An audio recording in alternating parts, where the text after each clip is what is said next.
Pemilihan Kepala Daerah Pilkada Bangli 2024 dipastikan tanpa calon perseorangan, sebab hingga batas akhir masa pendaftaran Minggu 12 Mei malam, tidak ada satupun bakal pasangan calon perseorangan yang menyerahkan dokumen dukungan calon perseorangan ke KPU Kabupaten Bangli.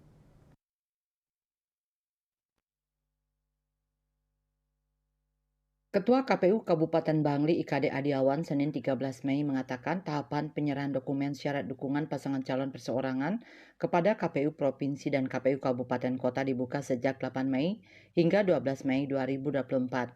Namun dalam kurun waktu tersebut hingga hari terakhir tidak ada satupun bakal paslon perseorangan yang meminta akses akun Silon Kada kepada tim Helpdesk KPU Bangli dan melakukan penyerahan dokumen dukungan bakal pasangan calon perseorangan ke KPU Kabupaten Bangli baik berupa dokumen digital soft copy melalui Silon Kada dan dokumen fisik hard copy.